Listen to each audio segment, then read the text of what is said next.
Hello everyone. आप सभी का स्वागत है आपके अपने चैनल कॉम्पिटिटर्स बाय गीता में। तो आज हम अध्ययन करेंगे यूपी टीजीटी पीजीटी 2026 का जो आपका जीएस का पोर्शन है, इसका हम अध्ययन करेंगे। तो आप एक बात बहुत अच्छे से समझ के रखिए कि आपका जो ये पेपर होगा जीएस का सामान्य अध्ययन का, वो बिल्कुल भी सामान्य स्तर का नहीं होगा। क्यों? क्योंकि जो आपके सब्जेक्ट की नॉलेज है, वो जहाँ तक है, जितने भी कैंडिडेट हैं सब अपने सब्जेक्ट में मास्टर होंगे, सब अच्छे से उसको पढ़े होंगे, सबको अच्छे से अपने विषय का ज्ञान होगा। लेकिन जो आपकी मेरिट निर्धारित होगी वो बहुत हद तक आपके जीएस पेपर पर आधारित होगी। इसमें आप जितने भी नंबर गेन करेंगे उसी के आधार पर आपको स्थान मिल पाएगा, आपकी सीट सुरक्षित हो पाएगी। तो आप ये मान के चलिए कि जीएस का एक बहुत बड़ा रोल है आपके इस एग्ज़ाम में। तो इसकी तैयारी बहुत अच्छे से होगी और इस चैनल के माध्यम से आपकी तैयारी एक बहुत विस्तृत रूप में कराई जाएगी कि आपके एक अच्छा स्कोर आपको जीएस से भी मिल सके। चाहे आप किसी भी विषय के हों, कोई भी आपका सब्जेक्ट हो, आपका जो जीएस का पेपर है वो आपको टॉपिक वाइज कराया जाएगा और आपके जो महत्वपूर्ण टॉपिक हैं उन पर बहुत विस्तृत तरीके से आपको अध्ययन कराया जाएगा, ताकि आपके सारे ही क्वेश्चन इससे लगभग सब अटेंड हो जाएं और आपका पेपर बहुत ही अच्छा हो जाए और आपका सिलेक्शन हो जाए। तो इस तरह से आपका ये तैयार किया गया है। तो इसको आप बहुत ध्यान से पढ़ेंगे और बहुत रटने की ज़रूरत नहीं है। अगर आप लगातार इसको कई बार देखते रहेंगे और समझते रहेंगे तो आपको सारी चीज़ें बहुत अच्छे से क्लियर हो जाएंगी और आपके माइंड में बिल्कुल एकदम बैठ जाएगा। एक भी फैक्ट आपका गलत नहीं होगा। जब आप चीज़ों को रटेंगे तो आप समय आने पर जब आप परीक्षा हॉल में पहुंचेंगे तो आप उसको भूल जाएंगे। तो इसलिए आपको बहुत अच्छे से इसकी तैयारी कराई जाएगी। तो आइए शुरू करते हैं। ये आपकी पहली क्लास है। तो सबसे पहले हम देखते हैं भारत के बारे में, क्योंकि आपका जो भूगोल है वो भारत का भूगोल है और इसी से आपके जो महत्वपूर्ण क्वेश्चन हैं वो शुरू यहीं से होंगे। तो देखते हैं।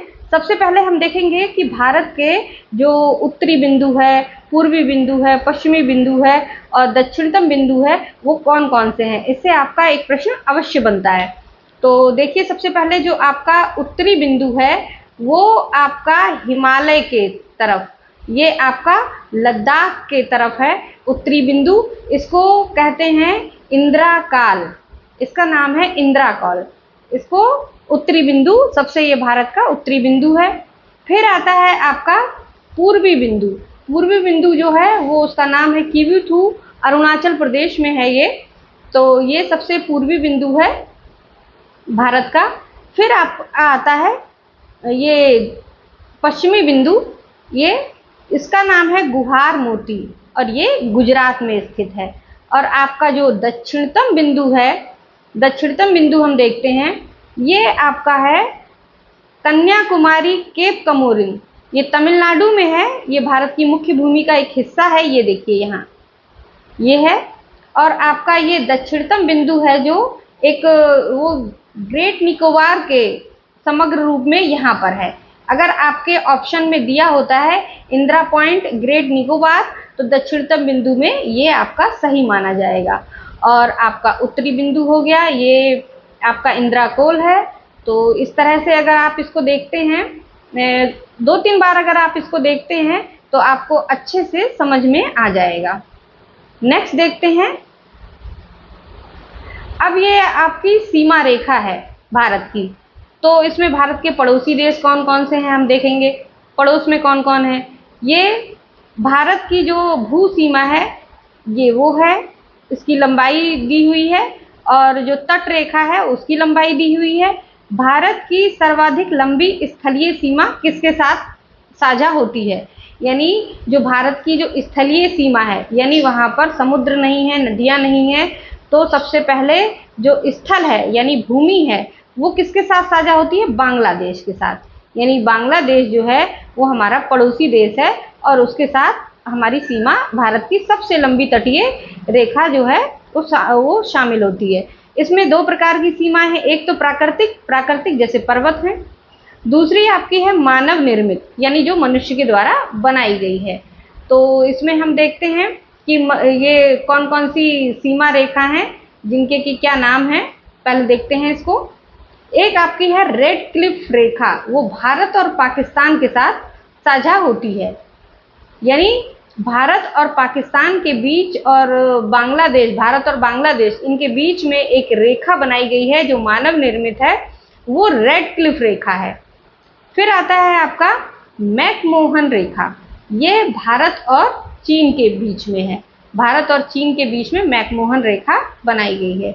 फिर नेक्स्ट आपका आता है डूरंड रेखा, ये भारत, पाकिस्तान, अफगानिस्तान और पाकिस्तान इनके बीच में है, यानी भारत अफगानिस्तान तथा पाकिस्तान और अफगानिस्तान के बीच में ये एक डूरंड रेखा है। ये आपके परीक्षा में आ जाता है कि मानव निर्मित इस तरह की रेखा, यानी नाम दिया होता है कभी कि रेड क्लिफ रेखा कौन से दो देश के बीच में है, मैकमोहन रेखा कौन से दो देश के बीच में है, या डूरंड रेखा किन देश के बीच में है।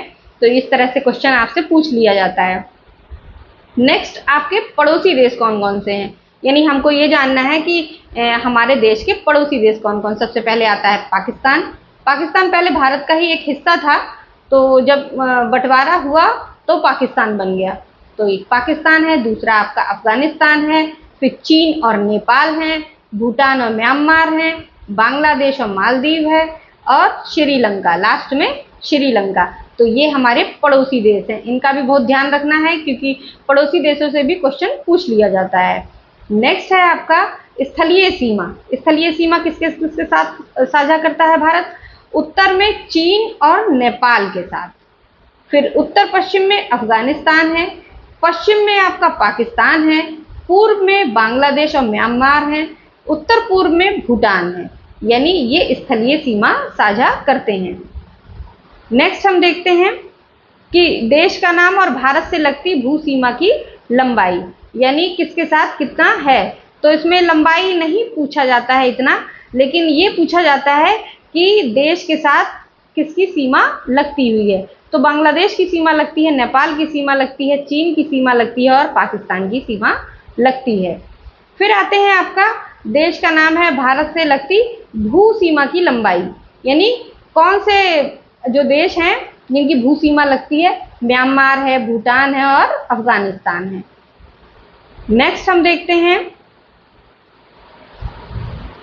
ये आते हैं आपके कि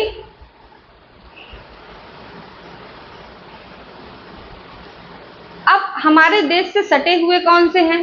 सिक्किम की सीमा से सटे हुए कौन से देश हैं? कौन से देश हैं? नेपाल है सिक्किम से सटा हुआ, और चीन है और भूटान है, ये सिक्किम से सटे हुए हैं। यानी सिक्किम जो राज्य है उससे सटे हुए नेपाल है, चीन है और भूटान है। फिर उसके बाद अरुणाचल प्रदेश की सीमा से सटे हुए देश कौन कौन से हैं? म्यांमार है, चीन है, भूटान है। देखिए इधर भूटान और ये कॉमन है, सिक्किम और अरुणाचल प्रदेश दोनों से भूटान अपना सीमा साझा कर रहा है। फिर नेक्स्ट हम देखते हैं कि लद्दाख की सीमा से कौन से सटे देश हैं। पाकिस्तान है सबसे पहले, फिर अफगानिस्तान है, फिर उसके बाद चीन है, यानी ये तीन देश जो हैं वो लद्दाख से सटे हुए हैं। फिर उसके बाद आता है आपका पश्चिम बंगाल। पश्चिम बंगाल से कौन से देश सटे हुए हैं? नेपाल है, बांग्लादेश है, भूटान है। फिर देखिए आपका भूटान आ गया, यानी भूटान जो है वो सिक्किम है, अरुणाचल प्रदेश है और पश्चिम बंगाल, तीन राज्यों से अपनी सीमा साझा कर रहा है। फिर आपका आता है उत्तराखंड की सीमा से कौन से देश सटे हुए हैं। एक तो चीन है आपका और दूसरा नेपाल है, यानी नेपाल और चीन दोनों सटे हुए हैं उत्तराखंड की सीमा से। नेक्स्ट है आपका असम की सीमा से सटे हुए कौन से, यानी असम हमारा जो राज्य है उससे बांग्लादेश है और भूटान है, यानी भूटान फिर से आ गया। फिर नेक्स्ट है आपका मिजोरम। मिजोरम जो है, मिजोरम की सीमा से सटे हैं बांग्लादेश और म्यांमार। तो इस तरह से हम देखते हैं जो भूटान है वो कई राज्यों से हमारे सटा हुआ है। फिर अब हम डिवाइड करते हैं अपने देश को 4 प्राकृतिक प्रदेश में। तो ये कौन कौन से हैं, यानी भारत के 4 प्राकृतिक प्रदेश हैं, वो कौन कौन से हैं। उत्तर का पर्वतीय प्रदेश है, उत्तर का विशाल मैदान है, फिर प्रायद्वीपीय पठार है, फिर तटीय मैदान एवं द्वीप है, यानी ये जो है प्राकृतिक प्रदेश हैं। नेक्स्ट हम देखते हैं भारत का मुख्य भौगोलिक वितरण कौन कौन सा है। उत्तरी तथा उत्तरी पूर्वी पर्वतमाला, फिर उत्तर भारत का मैदान है, भारतीय मरुस्थल हैं, प्रायद्वीपीय पठार हैं, फिर तटीय मैदान है, फिर द्वीप समूह है। इस तरह से जो भारत का भौगोलिक वितरण है। नेक्स्ट अब हम देखेंगे कि हिमालय का प्रादेशिक विभाजन, यानी जो हिमालय पर्वत है उसका प्रादेशिक विभाजन किस तरह से है। तो इसमें सबसे पहले देखते हैं पश्चिम से पूर्व की ओर। अब इसका पश्चिम से ये पूर्व की ओर इसका जो वितरण है वो किया गया है। पहला है आता है आपका पंजाब हिमालय। पंजाब हिमालय में आपका सिंधु नदी है और सतलुज नदी है, और बीच में यहाँ पर ये पर्वत है, यानी एक तरफ सिंधु नदी है, एक तरफ सतलुज नदी है। फिर दूसरा आता है आपका कुमायूं हिमालय। कुमायूं हिमालय में क्या है, सतलुज नदी बहती है, फिर पर्वत है, फिर काली नदी बहती है, फिर उसके बाद पर्वत है, उसके बाद फिर आपका काली नदी है। फिर नेपाल हिमालय है। नेपाल हिमालय में आपका काली नदी आती है, फिर तीस्ता नदी बहती है, फिर तीस्ता नदी आती है और बीच में ये पर्वत आते हैं यहाँ। फिर आपका आता है असम हिमालय। असम हिमालय में ब्रह्मपुत्र नदी आती है, फिर पर्वत आता है, फिर दिहांग नदी आती है और बीच में ये पर्वत है। तो इस तरह से ये हिमालय का प्रादेशिक विभाजन किया गया है। फिर नेक्स्ट हम देखते हैं अटल टनल। ये इसके बारे में हम देखते हैं, कुछ फैक्ट ऐसे हैं जो आपके एग्जाम के लिए बहुत इंपॉर्टेंट है। जैसे एक इसकी लंबाई के बारे में भी पूछ लिया जाता है, तो ये 9.02 किलोमीटर लंबी है। फिर पूर्वी पीर पंजाल श्रृंखला में स्थित है, यानी आपका प्रश्न पूछ लिया जाता है कि ये कहाँ स्थित है, ये अटल टनल कहाँ है, तो ये पीर पंजाल श्रृंखला में स्थित है, पूर्वी पीर पंजाल श्रृंखला में है। फिर अगला है आपका सीमा सड़क संगठन द्वारा निर्मित है। फिर ये किसने बनाया है, यानी सीमा सड़क संगठन द्वारा बनाया गया है। आधारशिला तत्कालीन प्रधानमंत्री अटल बिहारी वाजपेयी द्वारा वर्ष 2002 में, यानी कि ये जो है टनल, ये इसका जो आधारशिला रखा गया था वो तत्कालीन प्रधानमंत्री अटल बिहारी वाजपेयी जी द्वारा रखा गया था। फिर इसका उद्घाटन 3 अक्टूबर 2020 को हुआ था, प्रधानमंत्री श्री नरेंद्र मोदी जी द्वारा किया गया था, और रोहतांग ये हिमाचल प्रदेश में स्थित है। नेक्स्ट हम देखते हैं, ये आ गया आपका उत्तर भारत का मैदान। अब उत्तर भारत का मैदान हम देखते हैं, इसमें विस्तार कहां से कहां तक है। पश्चिम में सिंधु नदी तक, यानी पश्चिम में कहां फैला है, सिंधु नदी तक फैला है। पूर्व में ये ब्रह्मपुत्र नदी तक फैला हुआ है। फिर उसके बाद इसका निर्माण कैसे होता है, सिंधु गंगा ब्रह्मपुत्र ये नदियां और इसकी सहायक नदियां हैं, इनके अवसादों के निक्षेपण से होता है, यानी ये जो मिट्टी बहा कर ले जाती हैं उससे उत्तर भारत का मैदान बनता है।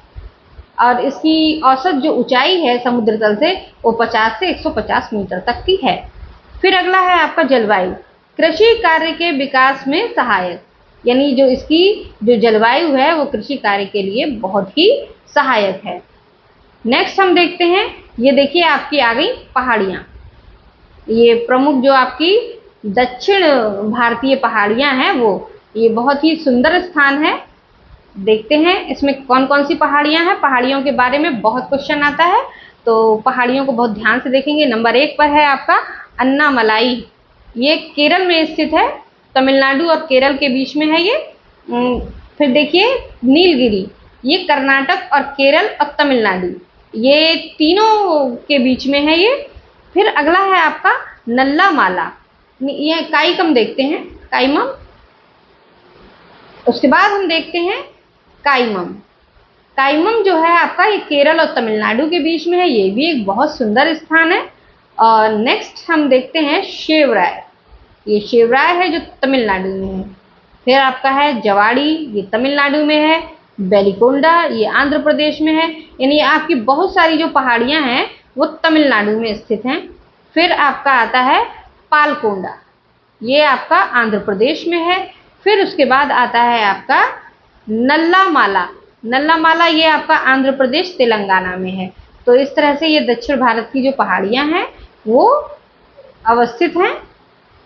अब हम इसके एमसीक्यूज देखेंगे जो आपके बहुत ही इंपॉर्टेंट एमसीक्यूज हैं और आपके पेपर को देखकर बनाया गया है कि किस तरह से आपका पेपर सेट होगा। पेपर आपका सामान्य स्तर का बिल्कुल भी नहीं होगा, तो आप ये वाली बात बिल्कुल भी ना सोचें कि एक बहुत नॉर्मल क्वेश्चन आएंगे। आयोग टफ से टफ क्वेश्चन आपके लिए रखेगा, तो उसी तरह से आपकी तैयारी भी होनी चाहिए ताकि आपके प्रश्न बिल्कुल भी गलत ना हो। तो देखते हैं इसे। सबसे पहले है आपका प्रश्न है, भारत एक विशेष राज्य निम्नलिखित विशेषताओं से युक्त है। फिर यह उसी अक्षांश पर स्थित है जो उत्तरी राजस्थान से होकर जाता है। नेक्स्ट, इसका 80% से अधिक क्षेत्र वन आवरण अंतर्गत आता है, यानी वन से ढका हुआ है 80% इसका। फिर आता है आपका 12% से अधिक वनाच्छादित क्षेत्र इस राज्य के रक्षित क्षेत्र नेटवर्क के रूप में है। निम्नलिखित राज्यों में से कौन सा एक ऊपर दी गई सभी विशेषताओं से युक्त है, यानी आपको बताना है ये सब विशेषताएं कौन से राज्य में पाई जाती हैं। तो आपके राज्य कौन से? अरुणाचल प्रदेश, असम, सी हिमाचल प्रदेश, डी उत्तराखंड। बताइए ये कौन सी विशेषताएं हैं जो इस राज्य, कौन सा राज्य ऐसा है जिसमें ये ऊपर विशेषताएं दी हैं वो मिलती हैं? तो इस प्रश्न का उत्तर दीजिए। आपका उत्तर है अरुणाचल प्रदेश। नेक्स्ट है आपका, सिक्किम से गुजरने वाला अक्षांश अधोलिखित में से किस एक से होकर गुजरता है, यानी अन्य दूसरा कौन सा राज्य है जिससे होकर गुजरता है? नंबर 1 जोधपुर, बी जैसलमेर, सी धौलपुर, डी नागौर। तो बताइए इसका राइट आंसर क्या होगा?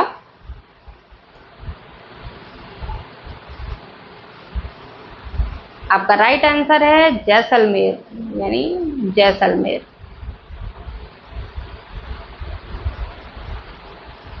नेक्स्ट है आपका, भारत के किस प्रदेश की सीमाएं 3 देशों क्रमशः नेपाल, भूटान एवं चीन से मिलती हैं? ए अरुणाचल प्रदेश, मेघालय, पश्चिम बंगाल, सिक्किम। तो इसका आंसर करिए, इसका राइट आंसर क्या होगा?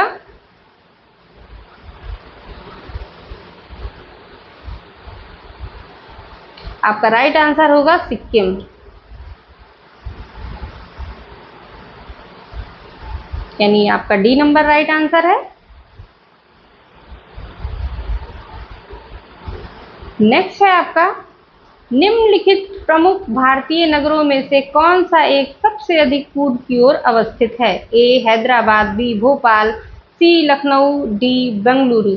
तो बताइए इसका राइट आंसर क्या होगा? आपका राइट आंसर है लखनऊ, सी नंबर आपका राइट आंसर है। नेक्स्ट है, ग्लोब पर कर्क रेखा भारत के कितने राज्यों से होकर गुजरती है?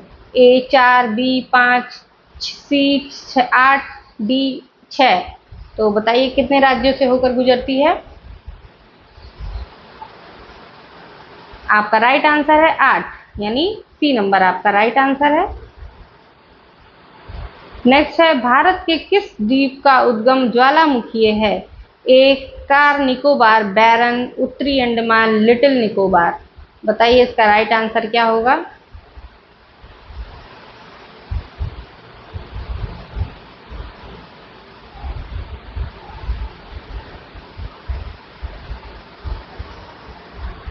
बी बैरन। नेक्स्ट है, भारतीय भूमि का उत्तरतम भाग है? पिग्मेलियन पॉइंट, बी इंदिरा कोल, लेह, दुवानलित। बताइए इसका राइट आंसर क्या होगा?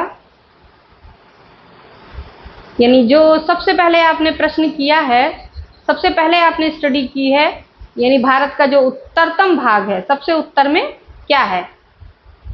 तो सबसे उत्तर में देखिए आपका इंदिरा कोल है। नेक्स्ट है, निम्नलिखित में से कौन सा नगर कर्क रेखा पर स्थित है? बांसवाड़ा, भुज, भोपाल, गांधीनगर।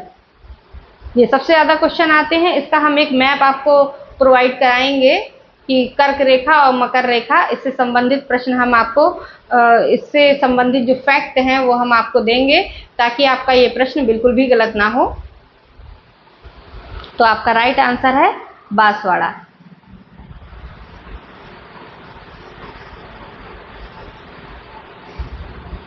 ए नंबर राइट है। नेक्स्ट है आपका, क्षेत्रफल की दृष्टि से 3 सबसे बड़े केंद्र शासित प्रदेश का अवरोही क्रम है। ए दिल्ली, पुदुचेरी, अंडमान और निकोबार द्वीप समूह। बी पुदुचेरी, अंडमान और निकोबार द्वीप समूह, दिल्ली। सी अंडमान और निकोबार द्वीप समूह, दिल्ली, पुदुचेरी। डी अंडमान और निकोबार द्वीप समूह, पुदुचेरी, दिल्ली। बताइए इसका राइट आंसर क्या होगा?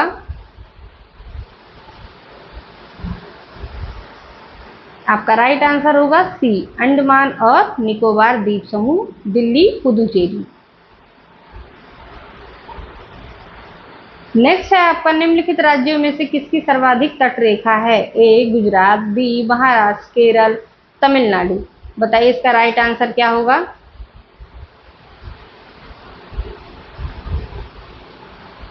यानी सबसे लंबी तटरेखा किसके साथ साझा करता है? यानी सबसे लंबी तटरेखा जो है वो गुजरात की है। नेक्स्ट है आपका, यदि भारतीय मानक समय IST को निर्धारित करने वाली देशांतर रेखा को प्रधान देशांतर रेखा का दर्जा दिया जाए तो अंतरराष्ट्रीय तिथि का देशांतर क्या होगा? ए 97 डिग्री 30 पूर्वी देशांतर, बी, सी, डी। इसमें बताइए राइट आंसर क्या होगा आपका?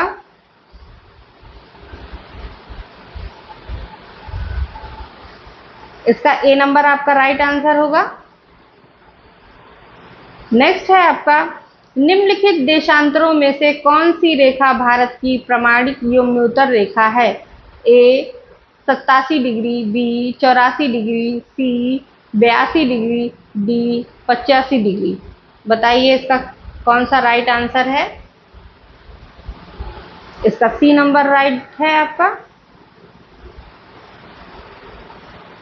नेक्स्ट है, जनसंख्या तथा क्षेत्रफल की दृष्टि से भारत का विश्व में कौन सा स्थान है? ए दूसरा, बी तीसरा सातवां, सी दूसरा सातवां, डी तीसरा दूसरा।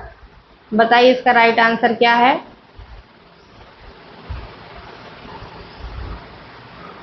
सी दूसरा और सातवां।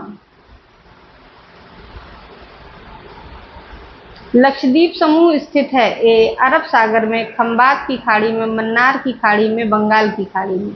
बताइए इसका राइट आंसर क्या है? ये आपका स्थित है अरब सागर में।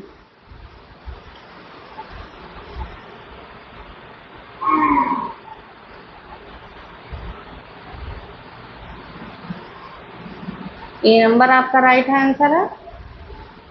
नेक्स्ट है, क्षेत्रफल की दृष्टि से देश के 4 सबसे बड़े राज्यों का सही क्रम है। ए राजस्थान, मध्य प्रदेश, महाराष्ट्र, आंध्र प्रदेश। बी मध्य प्रदेश, महाराष्ट्र, राजस्थान, उत्तर प्रदेश। सी महाराष्ट्र, राजस्थान, मध्य प्रदेश, बिहार। डी मध्य प्रदेश, राजस्थान, महाराष्ट्र, उत्तर प्रदेश। बताइए इसका राइट आंसर क्या होगा? इसका आपका राइट आंसर होगा ए नंबर, राजस्थान, मध्य प्रदेश, महाराष्ट्र और आंध्र प्रदेश। नेक्स्ट है आपका, भारतीय संघ में केंद्र शासित प्रदेश कितने हैं? 5, 7, 9, इससे अधिक। बताइए इसका राइट आंसर क्या होगा? आपका राइट आंसर है 7। नेक्स्ट है आपका, भारत के किस राज्य की सीमा बांग्लादेश से नहीं लगती है? मिजोरम से, त्रिपुरा से, मणिपुर से, मेघालय से। बताइए इसका राइट आंसर क्या है? हम जो सीमाएं हैं उनसे संबंधित थ्योरी कर चुके हैं। आपका राइट आंसर है मणिपुर। यानी मणिपुर से नहीं लगती है। नेक्स्ट है आपका, संपूर्ण विश्व के क्षेत्रफल में भारत की भागीदारी लगभग है, कितनी है?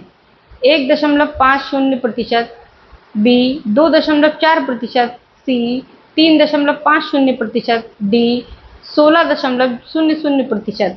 बताइए इसका राइट आंसर क्या होगा?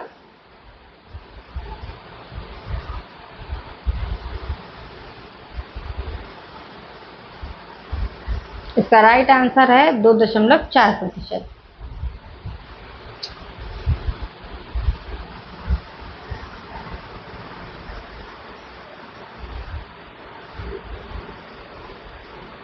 कर्क रेखा निम्नांकित में से किस एक राज्य से होकर नहीं गुजरती है?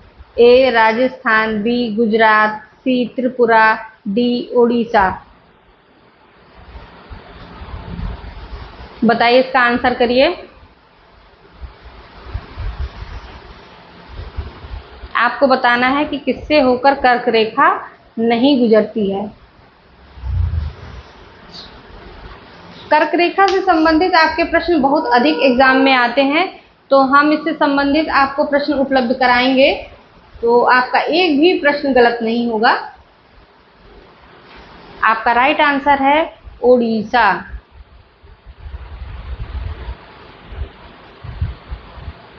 यानी कि आपका डी नंबर राइट है। नेक्स्ट है आपका, भारतीय मानक समय निम्नलिखित में से किस स्थान के स्थानीय समय को दर्शाता है? ए नई दिल्ली, बी कोलकाता, सी चेन्नई, डी इलाहाबाद यानी प्रयागराज। तो बताइए इसका राइट आंसर क्या होगा? राइट आंसर होगा आपका प्रयागराज।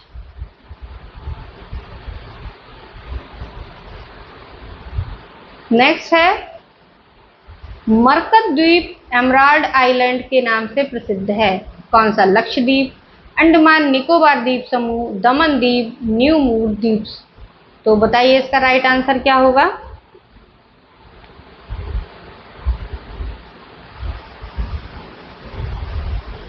आपका राइट आंसर होगा बी अंडमान निकोबार द्वीप समूह।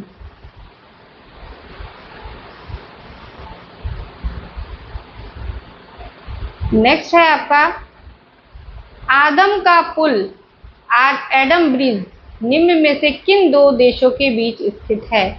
ए भारत एवं पाकिस्तान, बी भारत एवं म्यांमार, सी भारत एवं बांग्लादेश, डी भारत एवं श्रीलंका। बताइए इसका राइट आंसर क्या होगा?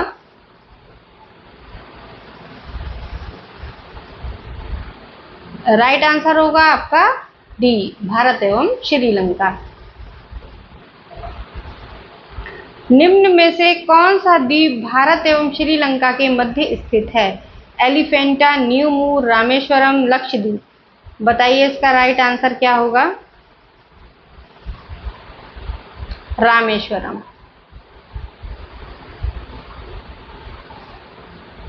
नेक्स्ट है आपका, निम्न में से कौन सा कथन 22 डिग्री पूर्वी देशांतर के संबंध में सही नहीं है? ए यह भारत के लिए मानक देशांतर है, बी इस रेखा का स्थानीय समय ग्रीनविच समय से 5.30 घंटा आगे है, सी यह रेखा इलाहाबाद के समीप से होकर गुजरती है यानी प्रयागराज के, डी यह भारत को 2 बराबर भागों में विभाजित करती है। तो बताइए इसका राइट आंसर क्या होगा?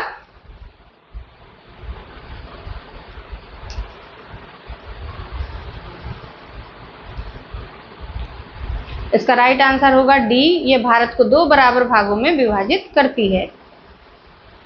नेक्स्ट है आपका, निम्नलिखित में से कौन सा स्थान भूमध्य रेखा के निकटतम है? ए कन्याकुमारी, अगात्ती, इंदिरा पॉइंट, मिनीकॉय। तो बताइए इसका राइट आंसर क्या होगा? इसका राइट आंसर है आपका इंदिरा पॉइंट। नेक्स्ट है आपका, भारत की तटरेखा की कुल लंबाई लगभग है। ये आपका तटरेखा का प्रश्न आ गया है, लंबाई इसमें पूछ ली गई है। तो इसमें ए नंबर आपका 3500 किलोमीटर, 7516 किलोमीटर, 6000 किलोमीटर, 9500 किलोमीटर। तो बताइए इसका राइट आंसर क्या होगा? इसका राइट आंसर होगा 7516 किलोमीटर। नेक्स्ट है आपका 9 डिग्री चैनल किन्हें अलग करती है। यह प्रश्न आपका बहुत इंपॉर्टेंट है और ये कई बार आपका प्रश्न पूछा गया है। उत्तरी अंडमान और दक्षिणी अंडमान को, बी कार निकोबार और ग्रेट निकोबार को, सी लक्षद्वीप और मिनी कॉय को, डी लिटिल अंडमान और कार निकोबार को। तो बताइए ये कौन सा इसमें राइट होगा। आपका सी होगा लक्षद्वीप और मिनी कॉय को।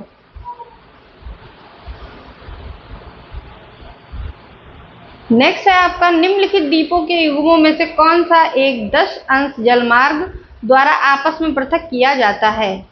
ए अंडमान और निकोबार, बी निकोबार और एवं सुमात्रा, सी मालदीव और लक्षद्वीप, डी सुमात्रा एवं जावा। बताइए इसका राइट आंसर क्या होगा।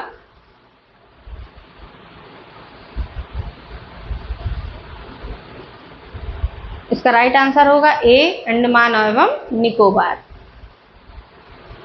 नेक्स्ट है आपका रेड क्लिफ समिति किसके लिए नियुक्त की गई थी। ए भारत में अल्पसंख्यकों की समस्या को सुलझाने के लिए, बी स्वतंत्रता विधेयक को कार्य रूप में परिणत करने के लिए, सी भारत और पाकिस्तान के बीच सीमाओं को निर्धारित करने के लिए, डी पूर्वी बंगाल के दंगों की जांच करने के लिए। तो बताइए इसका राइट आंसर क्या होगा।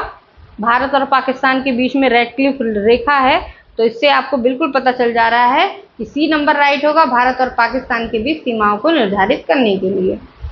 नेक्स्ट है आपका रेड क्लिफ लाइन सीमा निर्धारित करती है किसके बीच में। उत्तर कोरिया और दक्षिण कोरिया के बीच, संयुक्त राज्य अमेरिका एवं कनाडा के बीच, भारत एवं पाकिस्तान के बीच, भारत एवं चीन के बीच। बताइए इसका राइट आंसर क्या होगा। हम सीमाएं पढ़ चुके हैं थ्योरी में, तो राइट आंसर होगा आपका भारत एवं पाकिस्तान के बीच में। नेक्स्ट है आपका भारत के राज्यों का निम्नलिखित में से कौन सा एक युग्म सबसे पूर्वी और सबसे पश्चिमी राज्य को इंगित करता है। ए असम और राजस्थान, बी अरुणाचल प्रदेश और राजस्थान, सी असम और गुजरात, डी अरुणाचल प्रदेश और गुजरात। तो बताइए इसका राइट आंसर क्या होगा। इसका राइट आंसर होगा आपका अरुणाचल प्रदेश और गुजरात। नेक्स्ट है आपका सियाचिन है। ए भारत और पाकिस्तान के बीच हिमनद सीमांत क्षेत्र, बी भारत और अफगानिस्तान के बीच सीमांत क्षेत्र, सी भारत और म्यांमार के बीच सीमांत क्षेत्र, डी भारत और पाकिस्तान के बीच हिमनद सीमांत क्षेत्र। तो बताइए इसका राइट आंसर क्या होगा। डी भारत और पाकिस्तान के बीच हिमनद सीमांत क्षेत्र। नेक्स्ट है आपका भारत की सबसे लंबी अंतर्राष्ट्रीय सीमा किस देश के साथ है। ए नेपाल, बी पाकिस्तान, सी चीन, डी बांग्लादेश। बताइए इसका राइट आंसर क्या होगा। इसका राइट आंसर है डी बांग्लादेश। नेक्स्ट है भारत का सबसे छोटा केंद्र शासित क्षेत्र कौन सा है।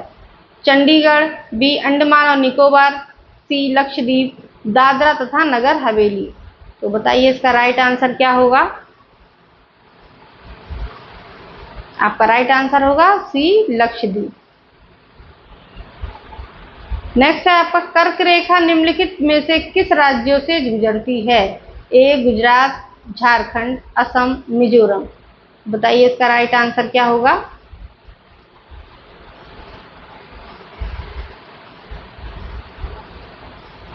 राइट आंसर होगा आपका गुजरात, फिर झारखंड, फिर आपका मिजोरम, यानी असम से नहीं गुजरती है।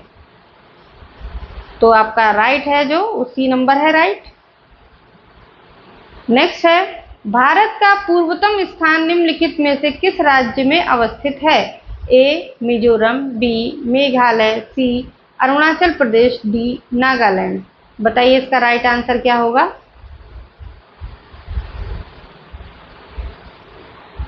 राइट आंसर होगा आपका सी अरुणाचल प्रदेश। नेक्स्ट है आपका निम्नलिखित भारतीय राज्यों पर विचार कीजिए। छत्तीसगढ़, तेलंगाना, आंध्र प्रदेश, उत्तराखंड, तमिलनाडु। उपर्युक्त राज्यों में से कौन से क्रमशः बृहत्तम और लघुत्तम है, यानी भौगोलिक आधार पर कौन से सबसे बड़े और सबसे छोटे राज्य हैं, ये बताना है आपको। बताइए।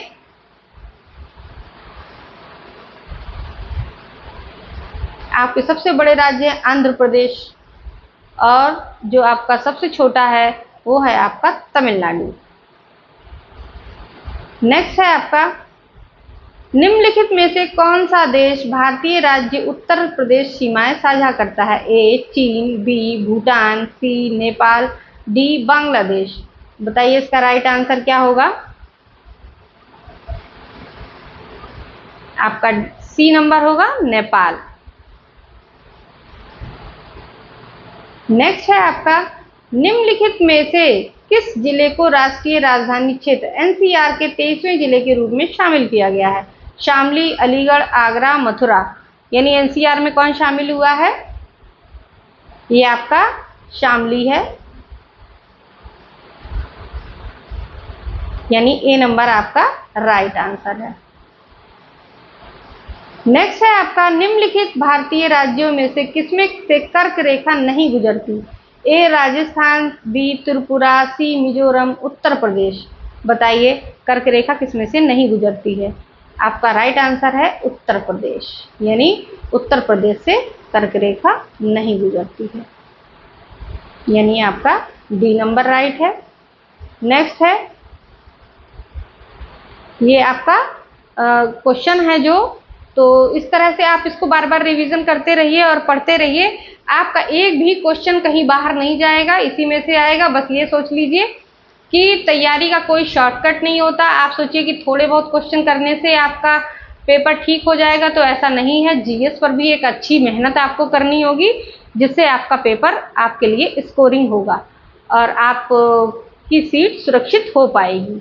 तो आप जीएस पर विशेष ध्यान दीजिए।